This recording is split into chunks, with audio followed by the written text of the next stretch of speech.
Now on 105.9 FM and streaming worldwide on the WMAL app. O'Connor and Company.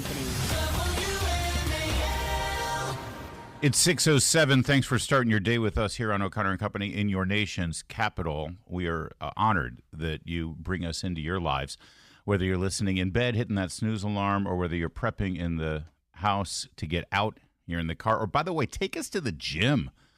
Live stream us while you're working out. You'll immediately be smarter than everyone else next to you. It's O'Connor and Company on this busy Wednesday morning. Coming up in 30 minutes, our friend Cal Thomas will give us his observations on the world of politics. 7:05, Susan Crabtree of Real Clear Politics covering the Secret Service debacle. And at 8:05, Senator Ron Johnson of Wisconsin was one of the senators asking questions at yesterday's hearing of the Secret Service and FBI. I'm Larry O'Connor, and right there is Julie Gunlock. Good morning, Julie. Good morning. It's true. People should listen to us while they work out, right? I think we would motivate them to push a little harder. Exactly. Get that little heart rage workout. Pumping. Absolutely. It always works. Jonathan Schanzer is the Senior Vice President for Research at Foundation for Defense of Democracy, and he's here to fill us in. Well, I mean, we originally wanted to talk about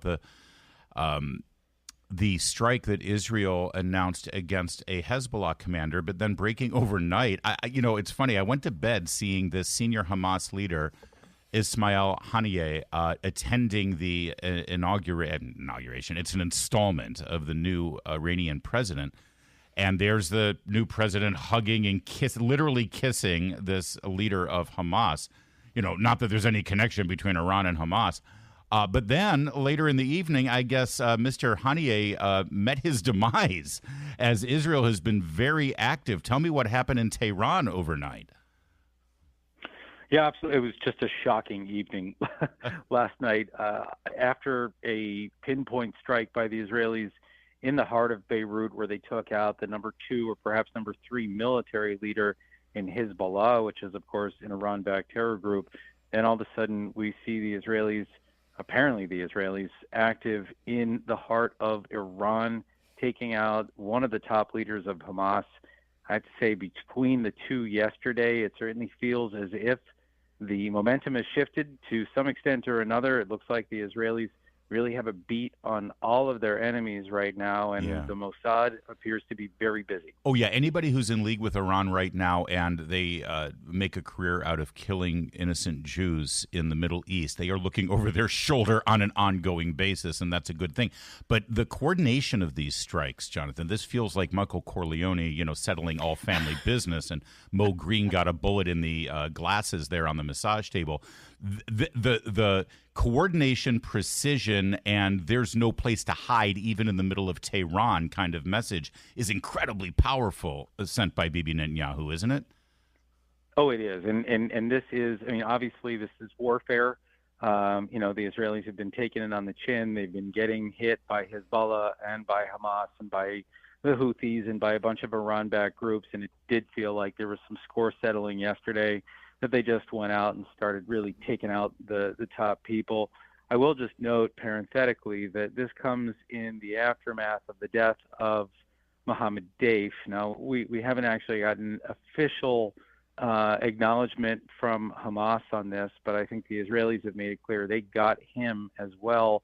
Deif was the number 1 military guy, and they took him out on the beaches of Gaza about 2 weeks ago. And really, when you start to add that up with Haniyeh, I think we need to acknowledge something, and that is that Hamas leadership is now decimated. There's really one more guy left. His name is Yahya Sinwar. He was the one who made the decision to enter the war on October 7th. He was the guy that planned this whole thing. He's living somewhere underground in Gaza in a tunnel, and that's probably where he's going to meet his demise. But when you start to look at the Hamas leadership at large, boy, they are just thinning out right now. And I think the Israelis seem to have turned a corner.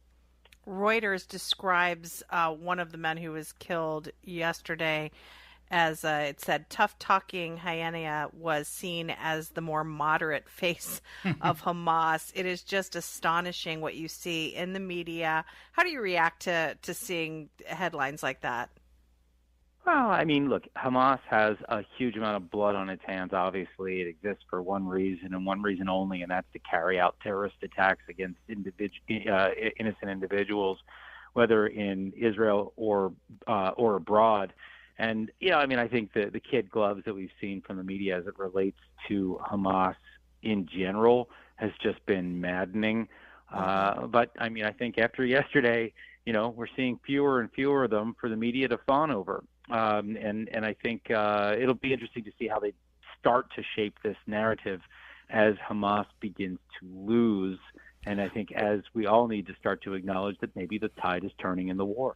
So if in fact Hamas is sort of on its last leg, there's one leader left, what is going to fill this vacuum?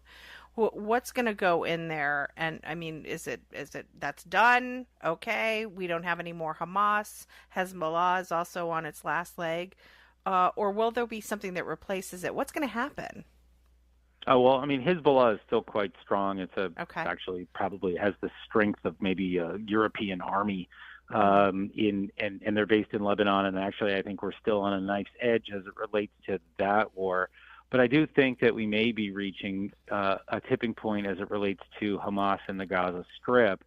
I don't think they're ever going to raise the white flag because that's just not in their nature. But I think we may have reached a point where the hard fighting in Gaza has ended. I don't know if the Israelis will declare that today, but I wouldn't be surprised to see it in the coming week or two. There is maybe one other leader. He's based in Qatar. His name is Khalid Mashal. He may try to step into the vacuum, but I have to imagine that he understands that, he's probably not long for this world either. And so I've got to imagine that, nobody really wants the job of stepping into the void right now if you belong to Hamas, because you probably understand that your life expectancy has now dropped significantly. And I do think that, this is probably a sign that the Mossad, the Shin Bet, their internal security services, the IDF, that they have just decided to drop the gloves here. And I can't imagine that anyone is celebrating this, whether they be in Iran or Qatar or Turkey or any of the other places where Hamas has a headquarters. Jonathan Schanzer is with us, Foundation for Defense of Democracies. I've searched in vain for a statement from President Joe Biden. It may exist, but it's certainly not on his X feed, where they often put their statements there on the social media platform formerly known as Twitter. He does have a statement about wanting to push for term limits for the Supreme Court, and he's got a statement congratulating one of the U.S. gymnasts. That's about it. However, we did get a quote from the Vice President of the United States, who apparently is the de facto head of state now. Here's the statement, and I'd love for you to react to it. I'm quoting Kamala Harris now. Israel has a right to defend itself. It has the right to defend itself against the terrorist organization, which is exactly what Hezbollah is. But all of that being said, we still must work on a diplomatic solution to end these tactics. So, again, this is before the strike against the Hamas leader. So she's conceding that Hezbollah is a terrorist organization and then saying we need to work for a diplomatic solution with a terrorist organization. Can you unpack that for me? Because I'm confused. Yeah, I think I can. Look, first of all, I think it's probably good that she's saying that Israel has a right to defend itself. But as soon as we start to jump into the question of diplomacy, that's where I think, we can look at a decade or more of American policy failures. In other words, the whole problem of Hezbollah is that, it continues to rule in Lebanon.